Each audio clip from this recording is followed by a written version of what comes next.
Estamos acá en el Hostal Lago Cóndor, así se llama el hostal, Lago Cóndor.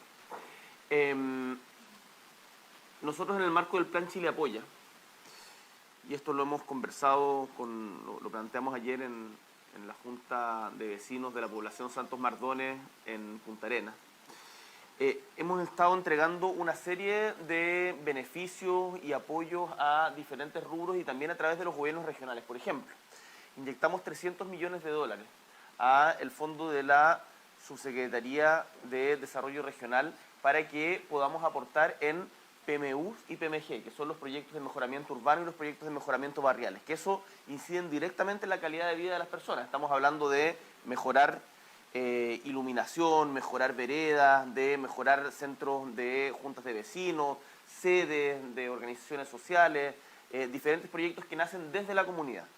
Además, hemos estado rediseñando el famoso FOGAPE. El FOGAPE fue un crédito que se entregó durante el gobierno anterior con el objetivo de ayudar a un crédito blando, con el objetivo de ayudar a las empresas que más lo necesitaban, pero desgraciadamente, producto de la concentración del mercado, se terminó concentrando en las grandes empresas. Hemos hecho modificaciones para que permitan salir adelante y apoyar directamente no solamente en nuevos créditos, sino también en los créditos que no se transformen en un acogotadero para las empresas que lo adquirieron en su momento.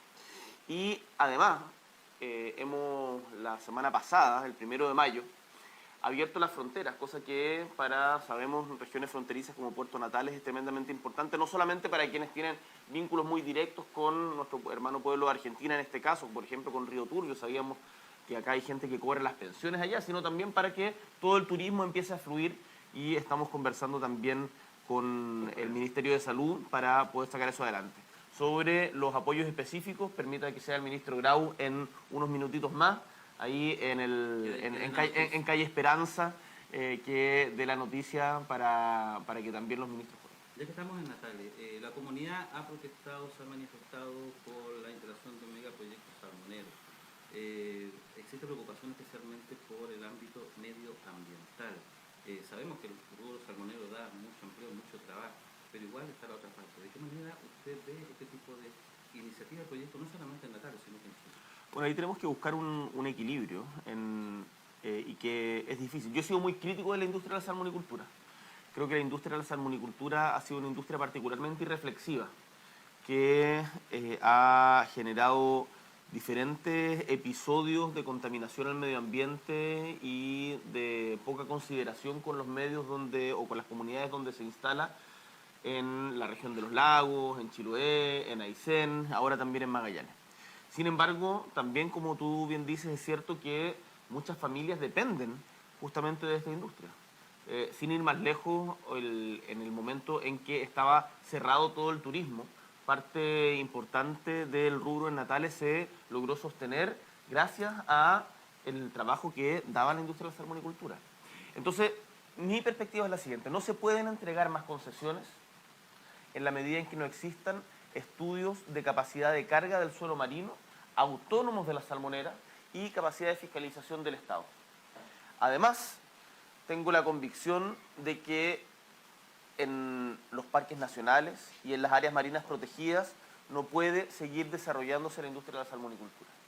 Y que para que tengamos un desarrollo que sea sustentable, sostenible en el tiempo, esto se tiene que hacer con mucha fiscalización, con un ordenamiento territorial que en Magallanes se ha avanzado más que en el resto del país, y en donde la industria tiene que dialogar de mejor manera con las comunidades, cosa que creo no ha hecho lo suficiente. En todo caso, va a haber mayor fiscalización, entonces, ¿no, a esta materia? Va a haber mayor fiscalización, sin lugar a dudas. Mira, cuando yo era diputado por la región, me contaban desde los organismos fiscalizadores que para poder ir a fiscalizarlo, Cernapesca, por ejemplo, tenían que avisarle a la salmonera con semanas de anticipación y ir en la lancha de la salmonera a fiscalizarlo por ejemplo, a Capitán Aracena. ¿Qué va a fiscalizar así?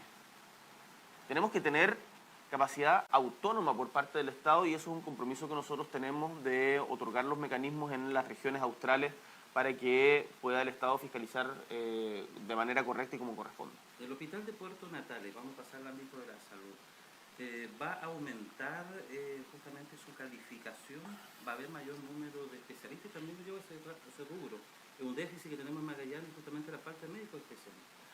Bueno, la falta de médicos especialistas es un problema que se da a lo largo de Chile. Yo cuando voy a diferentes regiones, ¿te acuerdas del movimiento que tuvimos, Pepe, en Magallanes, de un oncólogo para Magallanes? Exacto. Hace poco estuve en la segunda región, en particular en la ciudad de Calama, ciudad minera, que tiene muchos ingresos producto del cobre y que tiene una de las tasas más altas de prevalencia del cáncer producto justamente de la contaminación.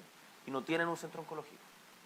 Eh, Estuve el otro día en Los Vilos, en la cuarta región, hace un par de semanas ya, y en Los Vilos me decían de que habían desarmado justamente el hospital y que se había concentrado todo en La Serena y Coquimbo. Entonces, la falta de especialistas es algo que no es que tengamos una bolsa de especialistas de dónde sacar. Tenemos que trabajar de mejor manera. Uy, perdón, se me cayó el micrófono. Acá está. Perdón. Ya estamos mejorando. Ahora sí. ¿Ahí estamos? Ya. No es que uno diga, ya, vengan 20 gastroenterólogos, vengan 3 psiquiatras, vengan 2 neonatólogos, no sé, sino que tenemos que formar más especialistas. Ahora, yo tengo la convicción de que las zonas extremas tenemos que generar condiciones para que la gente pueda atenderse acá. Por ejemplo, lo que se avanzó con la diálisis en Puerto Natales es muy importante. Tenemos que avanzar de esa misma manera en Porvenir. Tenemos que permitir que en Tierra del Fuego puedan nacer los niños. Hoy día una madre tiene que viajar a Punta Arenas y programarse con anticipación y no puede y no nacen niños fueguinos. Y en Puerto Natales, por supuesto que queremos mejorar la capacidad del hospital. Tenemos una obra de infraestructura muy importante, pero que todavía no cuenta con los especialistas necesarios y lo estamos trabajando con el subsecretario de redes, don Rafael Arauz. Perfecto. Vamos a también en este mismo ámbito sanitario. El pase de movilidad está criticado porque coarta para muchas personas las libertades personales. Presidente, ¿hay una posibilidad de revisar el plan paso a paso que ustedes han reforzado en el último tiempo? ¿Hay una posibilidad de mayor libertad de la gente? Incluso hay organizaciones, ¿verdad?, como Magallanes Libre, que señalan, nosotros tenemos una visión diferente y distinta, donde podemos integrar médicos, científicos, para que den también la otra parte, el lado B, según ellos, ¿verdad?, de la vacuna. No somos antivacunas, han dicho muchas veces. ¿Hay una posibilidad de integrar a esa gente a las mesas de diálogo? Yo creo en la ciencia y nosotros vamos a hacer políticas basadas en la ciencia y en la evidencia. Y lo que nos dice la ciencia es de que el pase de movilidad ha sido importante y es un incentivo correcto para que la gente se vacune. De hecho, debo decir con preocupación de que la tercera y cuarta dosis hemos disminuido la vacunación de manera bastante significativa. Yo invito a la gente a que vaya a vacunarse. Si hemos logrado contener, en particular las muertes por coronavirus, es gracias a la vacuna y, por cierto, al tremendo esfuerzo que hacen los trabajadores y trabajadoras de la salud. Ahora, Pepe, el plan paso a paso, por supuesto que hay que estar revisándolo permanentemente. De hecho, nosotros ya lo cambiamos. Nosotros hicimos un cambio importante, pasamos de 5 fases a 3. Hemos terminado con la limitación de los aforos, salvo en la fase más estricta cuando estemos en cuarentena, para poder permitir la reactivación, por ejemplo, del sector cultural y gastronómico. Y estamos trabajando con el Ministerio de Salud para el tema del turismo, que sabemos les ha golpeado muy fuerte justamente la exigencia de pase de movilidad para los turistas.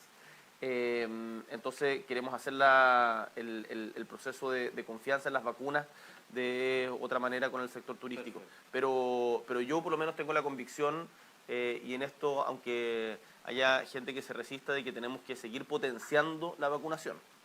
Vamos al ámbito educativo. Los servicios locales de educación ha sido una solicitud de los gremios. Lo han pedido derogar, que es difícil porque es una ley, o aplazarlo lo más posible.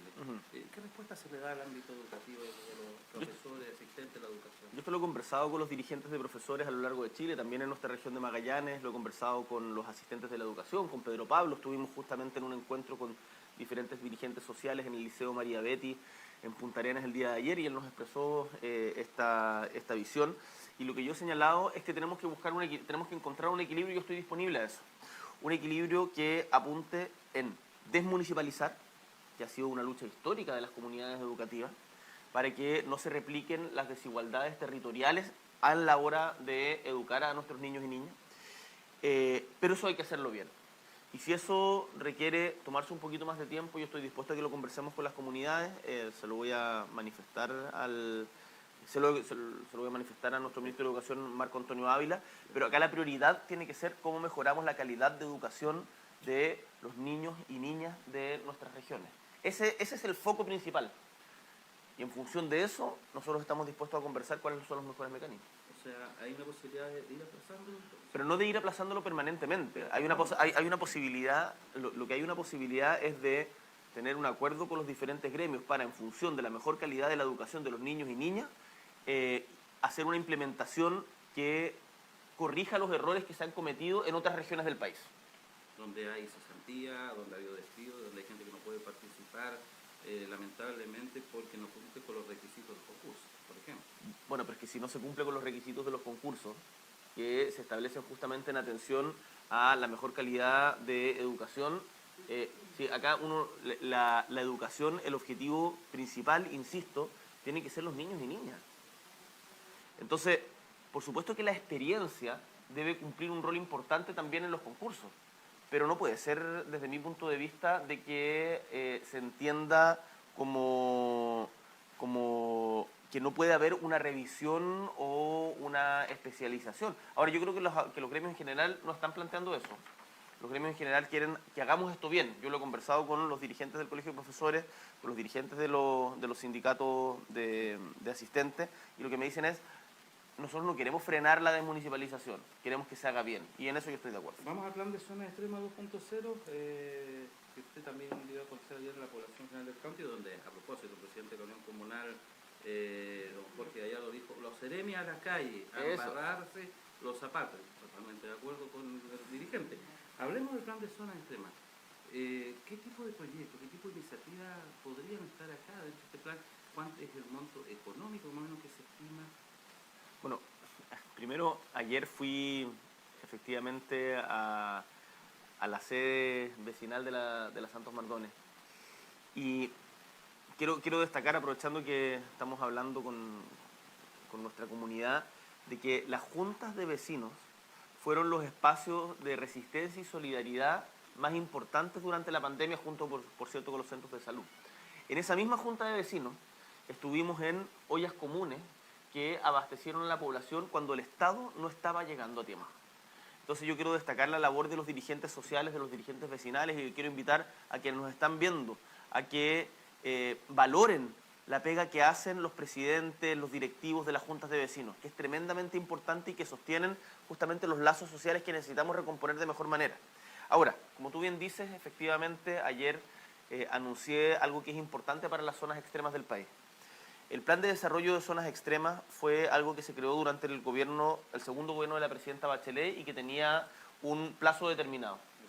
Nosotros lo que hemos establecido, y se lo he encargado al subsecretario de Desarrollo Regional, es que el plan de desarrollo de zonas extremas, porque hubo un momento en que algunos lo querían raspar, lo querían quitar, ir bajando, no va a ser algo que se discuta en el presupuesto cada año, sino que va a ser un plan de política pública permanente.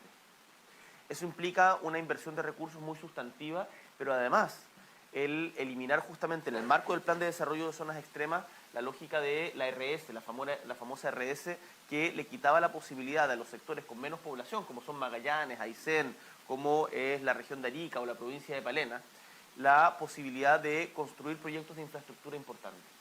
Acá en la región de Magallanes hemos tenido proyectos muy significativos en esto, de electrificación de zonas rurales, el Centro Antártico Internacional, el CAI en Punta Arenas, también en Puerto Williams, la ruta Hollenberg-Río Pérez, que va a mejorar la conectividad entre Última Esperanza y la provincia de Magallanes, y por lo tanto, y ahora nosotros lo que nosotros le hemos dicho al gobernador es que esto no puede ser solamente infraestructura pública, sino mejora de la calidad de vida de nuestros ciudadanos. ¿Como qué? ¿Como un tipo de bono económico o algo así por trabajo? ¿De qué manera? No, es que acá tenemos que pensar en obras que apalanquen el progreso de la región en el largo plazo. Cuando lo más fácil para un gobierno y para ganar popularidad es entregar bonos.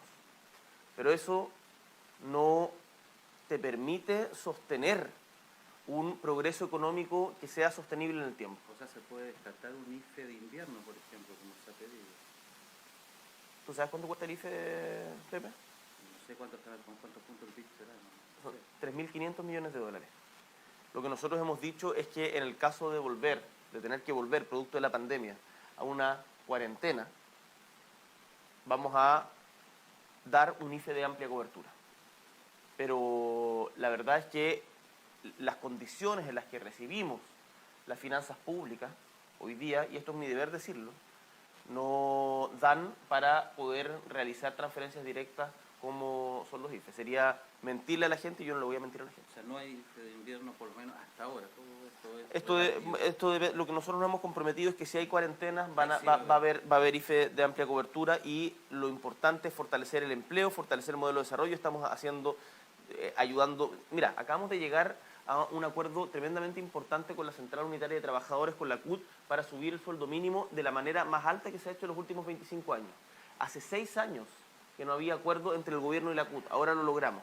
Llegamos a un acuerdo inmediatamente con las pymes para poder ayudar a las pymes a que puedan, no se queden atrás en esto, y se le va a entregar un subsidio por trabajador a las pymes de 22.000 pesos y de 32.000 pesos si es que la inflación supera cierto margen.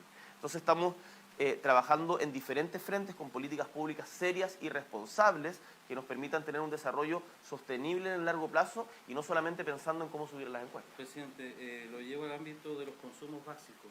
El gas, usted sabe, un tema muy sensible en Magallanes. Han habido denuncias los últimos días de muchos auditores a través de la radio de que han visto que hay un incremento en el valor del precio del gas, incluso con los convenios que comenzaron a regir durante este mes. ¿Qué va a pasar con esto? Que es un tema sensible para Magallanes, ¿usted lo sabe? Lo tengo absolutamente claro, y por eso nosotros hemos defendido de que el subsidio al gas en Magallanes, que es muy significativo, ustedes saben de que cerca del 50% del presupuesto del Ministerio de Energía está dedicado al subsidio al gas en la región de Magallanes. O sea, es una cifra muy significativa. Y por lo tanto, lo que nosotros hemos dicho es que hay que modernizar ese subsidio para que no sea un incentivo al consumo, sino más bien un incentivo al ahorro. Eso no significa disminuir o sea, no le puede, a través de las modificaciones que se le hagan al subsidio de gas, no puede implicar un aumento de precios, y nosotros vamos a contener los aumentos de precios en los servicios básicos. Ahora, pero igual una realidad que NAP está recibiendo en los últimos años, porque los recursos del presidente Piñera, menos recursos económicos.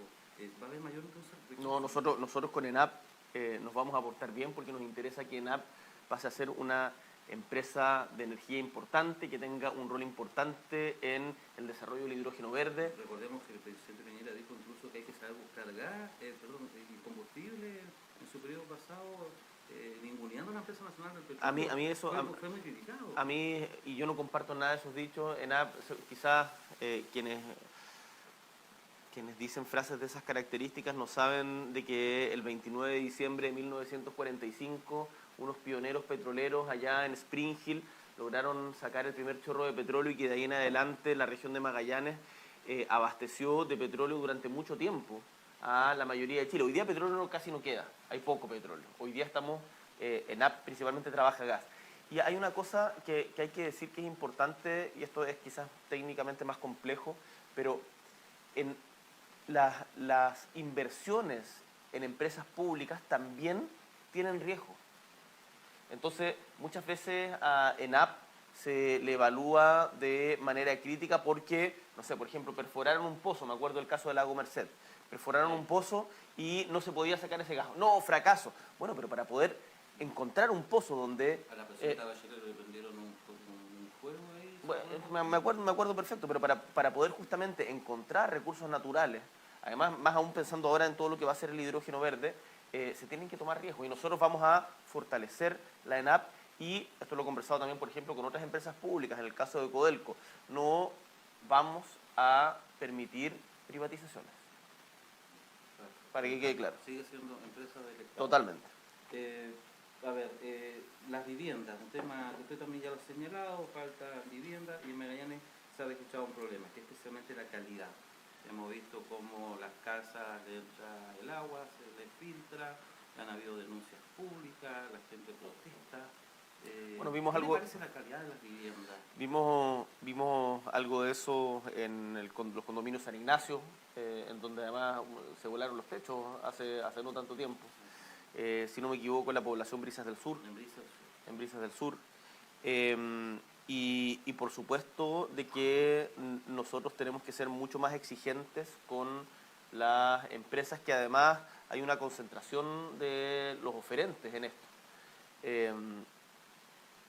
Yo lo que le he pedido al Ministerio de Vivienda, al Ministro de Vivienda, don Carlos Montes, es que evaluemos la posibilidad de tener subsidios diferenciados para zonas extremas en donde la construcción es más cara, como por ejemplo en la región de Magallanes. ¿Cómo sería ese subsidio Mira, diferenciado? déjame ponerte un ejemplo. En la provincia de Arauco, hoy día la construcción de viviendas está más cara producto de justamente el conflicto que azota la zona. Lo conversamos con el subsecretario del Interior y establecimos de que los subsidios que se entregan a nivel nacional, hay diferentes tipos de subsidios, pero tienen los mismos valores a nivel nacional, uno puede hacer, valga la redundancia, sus subsidios diferenciados en función de los costos de construcción, fiscalizando de manera muy firme de que esto no implique una trampa por parte de las empresas oferentes para subir los precios artificialmente. O sea, en esto quiero ser muy claro. Ahora, en Chile, en nuestro país, tenemos un déficit de más de 600.000 viviendas. Esto es lo que recibimos en nuestro gobierno, más de 600.000 viviendas de déficit. En Magallanes estamos en el orden de las 4.500 viviendas de déficit. Lo conversábamos ayer con el senador Alejandro Kusanovich. Quizás la manera en que se han construido viviendas no ha sido la adecuada. Quizás tenemos que también, y esto son ideas que hay que conversar, no las estoy diciendo como definitivas, pero potenciar ciertos aspectos de la autoconstrucción. Generar... Más de dos empresas, por ejemplo, que puedan postular a construir. Por ejemplo, o sea, hoy día hay una concentración de las empresas oferentes que es preocupante, y eso también incide en el alza de los precios. Hay 12 agrupaciones, 940 viviendas que siguen esperando por una solución definitiva desde la época. Esto es un problema heredado. Sí. Incluso el gobernador Free lleva a los tribunales en contra del director del Servio. ¿Qué va a suceder con estas personas que están esperando ahí por la casa propia? Bueno, lo estamos trabajando en conjunto con el gobernador. Yo puedo decir con mucha alegría y confianza de que en todas las regiones, y en particular ahora que estamos en la región de Magallanes, tenemos un trabajo muy coordinado con los gobernadores regionales. En Ñuble con Óscar Crisóstomo, en Los Lagos con Patricio Vallespín, en la región de Coquimbo con Cris Naranjo, así a lo largo, en la metropolitana con Orrego, en Tarapacá con Carvajal, y acá con Jorge Fríes estamos uña y mugre, por decirlo de alguna manera, respetando por cierto la autonomía en el sentido de poder solucionar temas como el que nos planteabas. Y ayer en la reunión que tuvimos con la Unión Comunal Hernando de Magallanes y la Unión Comunal de Punta Arenas, y que vamos a replicar hoy día también con dirigentes sociales en Puerto Natales, estamos anotando también justamente todos los problemas que nos dicen para poder conversar en términos de igualdad con la gente que sabe cuáles son los problemas. Una cosa que va a cambiar en nuestro mandato es que no van a haber instrucciones desde Santiago para decir esto es lo que hay que hacer. Acá las necesidades nacen desde la organización social, y eso es lo que nosotros venimos a recoger en nuestras conversaciones. El tema es que mientras no se solucione este problema de estas agrupaciones, presidente, hay otras personas inscritas en línea. Por eso le hemos puesto acelerador, y nosotros nos comprometimos como gobierno a la construcción en nuestro periodo de 260.000 viviendas. Eso está bastante por debajo del déficit. Pero para que se hagan una idea, en los últimos 4 años se construyeron del orden de 35.000 viviendas anuales. Nosotros estamos hablando de construir 260.000 en los 4 años. Así que vamos a poner la aceleradora aquí. Sin duda que la convención constituyente es clave. Se está justamente generando una serie de articulados importantes para nuestro país, y que va a depender mucho también de lo que se apruebe para la reforma tributaria. No, yo diría que son caminos independientes. Nosotros vamos a presentar la reforma tributaria, yo espero, y se va a presentar antes que el término de la convención. ¿Por qué dice que son caminos diferentes, presidente? Han habido algunos analistas que han dicho que van muy de la mano. No, en eso se equivocan, porque la reforma tributaria es parte de nuestro compromiso de gobierno independiente de la discusión que se está dando en la Convención Constitucional, y a la que nosotros hemos convocado a la sociedad chilena y en particular a los grandes empresarios. es a que necesitamos un gran pacto tributario, un nuevo pacto tributario que nos permita distribuir de mejor manera la riqueza en nuestro país, porque en nuestro país hay riqueza, pero está mal pelado el chancho.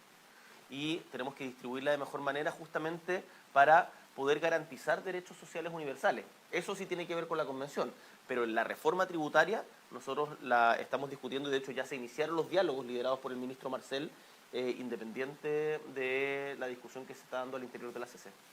Y ahí lo que nosotros esperamos para que, mira, lo que nosotros nos comprometimos en nuestro programa en segunda vuelta es una recaudación extra de 5 puntos del PIB. A fines del gobierno del presidente Sebastián Piñera se llegó a un acuerdo transversal, que es lo que yo espero que el espíritu con el que tenemos que seguir trabajando para la pensión garantizada universal, que implicó una eliminación de exenciones por cerca de 0,8 puntos del PIB, lo que nos permite disminuir también esas expectativas de recaudación, porque ya parte de eso se cumplió. Así que estamos trabajando en aquello. Esto va a ser mediante el royalty de la gran minería, en donde no podemos seguir permitiendo que justamente en el ciclo de un gran precio del cobre, más de $4 la libra, no tengamos los ingresos suficientes para el Estado. Va a ser mediante un término de las exenciones y elusiones y evasión, y también, por cierto, mediante el impuesto al súper rico. Eso va, lo del impuesto al súper rico va. Es parte de nuestro programa y nosotros creemos que tenemos que perseverar en aquello. ¿Cuándo se presenta la reforma tributaria? ¿Cuándo espera usted ya que esté en el Congreso Nacional? Ya se iniciaron los diálogos, esto lo está llevando el ministro Marcel, pero debiera ser a fines del primer semestre, principios del segundo, no más allá de eso. Eso lo pregunto, porque usted también ha señalado, también basta ya de diálogo y conversación. Hay temas que tantas mesas se han hecho en la vida que ya todos sabemos el problema. Hay que empezar a buscar soluciones. Sí, eso es cierto, Pepe, y nosotros tenemos esa lógica, por ejemplo, para plantearte un tema regional. En materia de leyes de excepción, es un tema que no hay que seguir dándose vuelta con mesas eternas que ya las hemos tenido durante los últimos 8 años. Acá yo lo que le exigía a Cristian Gallardo, nuestro Seremi de Economía, es que en los próximos 100 días me presente la propuesta de modificación para la ley de para las leyes de excepción y la empujemos transversalmente con los parlamentarios en el Congreso. Sí, en el marco de la reforma tributaria, el diálogo social es bien importante, porque queremos llegar al Parlamento con el mayor consenso posible.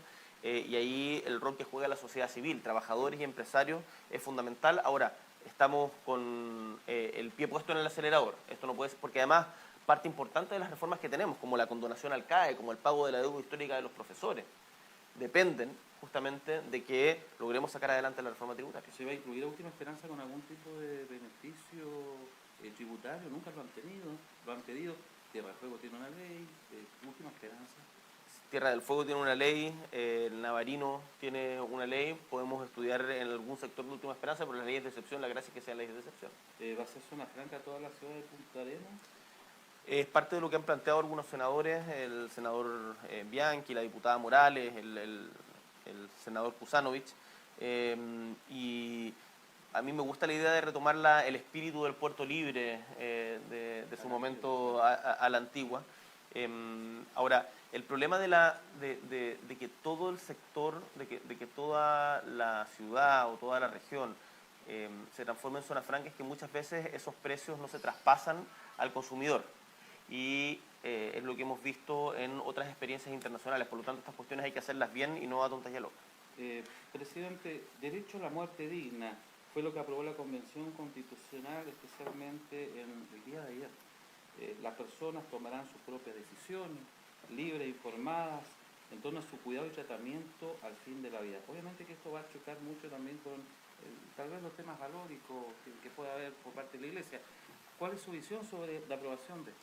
Bueno, pero esto es algo que nosotros aprobamos en su momento también en la Cámara de Diputados. Este fue un proyecto de Vlado Mirosevic, del diputado Mirosevic del Partido Liberal, que presentó justamente la regulación de la eutanasia. Entonces, no es una novedad o algo que esté innovando la Convención Constitucional. Esto ya se aprobó en la Cámara de Diputados y está detenido, si mal no recuerdo, en el Senado. Por lo tanto, a mí me parece legítimo que en caso de enfermedades terminales las personas puedan decidir sobre su destino y poder decidirlo en paz, siempre sin presiones, esto es muy importante, sin ningún tipo de presión y con todos los resguardos que corresponde, siguiendo las normativas internacionales que hay a este respecto. ¿Qué llamado le puede hacer ahí a los médicos, a los doctores que van a tener que tal vez aplicar esta medida y que a lo mejor no van a estar a favor? Esto me recuerda mucho el tema del aborto y las causales. Es bien parecido. Es similar. No, en esto hay que respetar la ley. En esto hay que respetar la ley. Acá estamos dando una deliberación democrática respecto de cómo proceder en casos que son extremos. Por cierto que la prioridad siempre tiene que ser la salud y mejorar la salud de las personas que estén en situaciones de enfermedad, pero en ciertos casos críticos, que es lo que se regula el proyecto de ley, uno puede pensar, tal como lo hacen muchos otros países, en una muerte digna.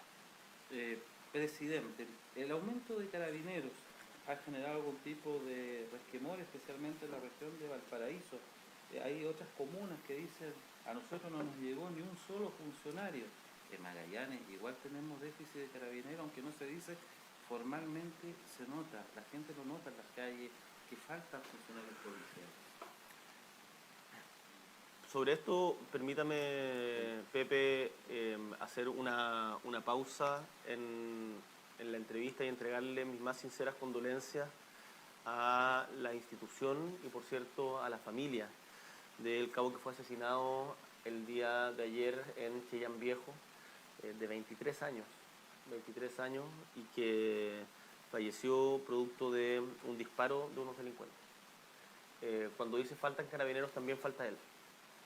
Y acá se da una paradoja, porque por un lado hay muchas críticas hacia la institución de carabineros, críticas que son legítimas y que nosotros estamos abordando mediante una reforma estructural a la institución, en particular centrada en el respeto a los derechos humanos. Y por otro lado, es muy difícil esto, y por otro lado hay una exigencia permanente de las comunidades de tener más presencia de carabineros en las poblaciones, en las calles. Lo que nosotros hicimos fue redistribuir a más de 700 efectivos policiales en las comunas en donde había mayor índice de delitos graves. Y eso fue muy bien recibido en Iquique, en Antofagasta, en Estación Central, en Recoleta. Por supuesto que hay comunas que quedaron afuera, no existen en este momento carabineros de los que uno pueda sacar del sombrero para decir vamos a todas las comunas. Lo estamos trabajando en conjunto con la institución y yo ayer hice un llamado, una expresión de voluntad que vamos a traducir prontamente en un llamado concreto. Ya he estado conversando con parlamentarios, con diferentes integrantes de partidos políticos, con alcaldes que son muy importantes en esto, para que tengamos un gran acuerdo en materia de seguridad nacional, en materia de seguridad ciudadana, porque la violencia que hemos visto durante los últimos meses en nuestro país, con asesinatos a sangre fría, con armas de fuego, con disparos por parte de delincuentes a periodistas, como fue en el caso de Francisca Sandoval, con asaltos tremendamente violentos, de alta connotación, es algo que no podemos seguir permitiendo. Yo le quiero decir en particular a todos quienes estén vinculados al negocio del narcotráfico que los vamos a perseguir sin pausa. Que sepan de que en nuestro país no vamos a permitir de que el negocio del narco siga creciendo y que, por lo tanto, yo espero que todos los sectores políticos y la sociedad civil también, porque acá son importantes los dirigentes vecinales que conocen su realidad en los barrios, se plieguen a este espíritu, a esta necesidad de un acuerdo para que le pongamos urgencia a determinadas leyes, para que destinemos los recursos necesarios en infraestructura, por ejemplo, en infraestructura deportiva, en iluminación, en recuperación de los barrios, para un acuerdo nacional de seguridad que sea no solamente que tenga una perspectiva policial de persecución al delito y también de reinserción social y de recuperación de la vida cívica en los barrios. Presidente, estamos ya en los últimos minutos de lo que es esta entrevista acá en la ciudad de Puerto Natales.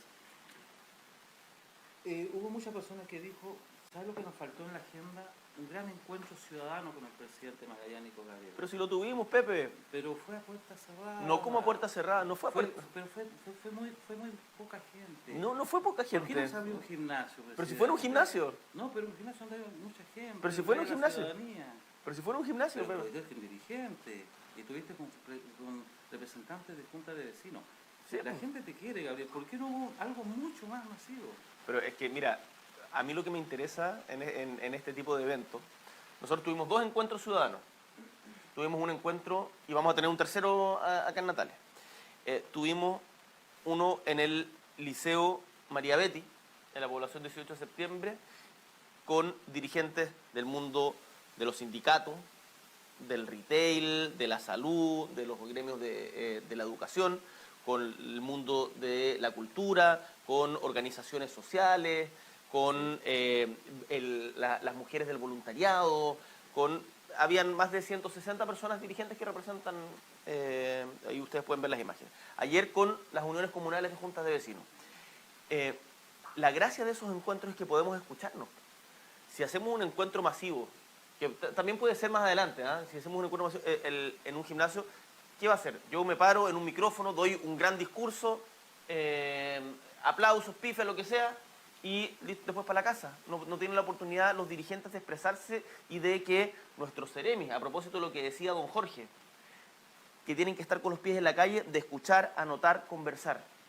Esa para mí es la gracia. Acá nosotros no venimos a hacer actos performáticos. Yo te estoy preguntando cuál es lo que dice la gente en las redes sociales. El pueblo, Gabriel, quería juntarse contigo. Pero si ayer estuvimos además caminando, mira, a mí siempre me dicen... Esa caminata, a mí siempre me dicen, no puedes caminar, tienes que irte en auto a todas partes. Y ayer me fui caminando desde el Teatro José Borr al sector de los restaurantes y después me fui caminando de ahí hasta el Club Hípico y anoche nos fuimos desde la hostal que estamos acá en Cóndor de Plata hasta donde Carlito. ¿Has sentido el cariño de los magallanes? Súper, un montón. Entonces, lo que pasa es que, claro, en redes sociales la gente nunca está conforme, pero hay quienes nunca están conformes, pero yo voy a seguir siendo una persona cercana que camina por las calles de nuestras ciudades, que conversa con la gente, y eso implica a veces exponerse a riesgo y poder escuchar también las cosas buenas y las cosas malas. Y es el mensaje para nuestro gobierno. Tienen que estar en la calle, los seremis tienen que estar en la calle, no quiero seremis de oficina. Tendrán sus reuniones, por supuesto, pero tienen que estar conociendo la realidad del pueblo. La última pregunta, presidente. Ya sabemos que usted habló de turbulencia en el comienzo de la integración. Nunca es fácil comenzar un gobierno, nunca se puede dejar conforme a todo el mundo. ¿Se ha instruido a los ministros comunicar de mejor manera, los CDM comunicar de mejor manera, no hablar, por ejemplo, de bonos cuando son asignaciones familiares? Es súper importante lo que estás diciendo, lo conversaba el otro día con la senadora Fabiola Campillay y su equipo, de que había mucha confusión respecto, por ejemplo, planes sociales que está llevando adelante el gobierno. Nosotros lo que hicimos con la asignación familiar fue hacer el mayor reajuste en los últimos años, y sin embargo eso se entendió o se comunicó como un bono de 100.000 pesos, cosa que está muy lejos de la realidad. Lo que hemos hecho con la beca Báez, por ejemplo. La beca Báez no se reajustaba desde el 2012. Hicimos el primer reajuste de la beca Báez en un 15% con la proyección de igualar la inflación que había estado acumulada de aquí al fin de nuestro mandato, y algunos dijeron, están solamente dando un bono piñufla. Entonces, es muy importante cómo se comunica el esfuerzo que estamos haciendo por parte del Estado, porque esto no es solamente el gobierno, esto no es son todos los chilenos y chilenas, es importante, y por cierto que los ministros y los seremis tienen que estar en el territorio conversando con los gente. El tema acá ya lo aclaró, el tema va a ser progresivo. Sí, tiene que ser. No significa que la persona que no ha podido trabajar y no ha podido pagar no vaya a recibir un beneficio. No, por supuesto que no significa eso. No. Presidente, yo me despido entregándole una carta de una migrante. Hay un problema con la migración, ¿y sabes cuál es? Que han presentado visas para sus visas definitivas. Hace más de 1 año, 2 años esperando y no les llega. Están con el riesgo, gente que no tiene ningún problema legal en Chile, de ser expulsada. Le hago entrega de esa carta. Muchas gracias, lo tomo. Hay mucha gente que viene también a trabajar y que efectivamente hay que acelerar esos trámites cuando se han hecho conforme a la ley. lo tomo. Presidente, finalmente, último mensaje para la comunidad de Magallanes que nos está viendo a través de Soberanía y también a través de la señal oficial en todo el país. Un abrazo gigante a todos quienes nos están viendo por la señal de Soberanía. Desde Magallanes, desde Última Esperanza, la provincia de Última Esperanza, a todo Chile, decirles que estamos en terreno, trabajando, firmes en el timón en estos tiempos que son y van a ser difíciles. Como he dicho anteriormente, tenemos una sociedad que está muy herida y que tenemos que trabajar con mucho cariño, con mucha generosidad y con muchas propuestas concretas, como lo estamos haciendo acá, para justamente poder reconstituir las confianzas. Eso no va a ser fácil, nos vamos a demorar, pero sepan de que vamos a entregar lo mejor de nosotros para avanzar en esa dirección y para que nuestro Chile sea digno para todos y todas sus habitantes. Un abrazo grande y nos estamos viendo en las calles de nuestro país. Gracias, presidente. Para que la cultura del deporte no se enojen, igual hay muchos proyectos. Sí. Y 15 de mayo comienza la postulación de la cultura. Muy bien. Presidente, gracias. Chao, Muchas Pepe. gracias a todos ustedes, senadores de Soberanía, y gracias también al señor oficial a todo el país. Esperamos haber cubierto la mayor cantidad de temas, tanto regionales como nacionales. Gracias, muy buenos días.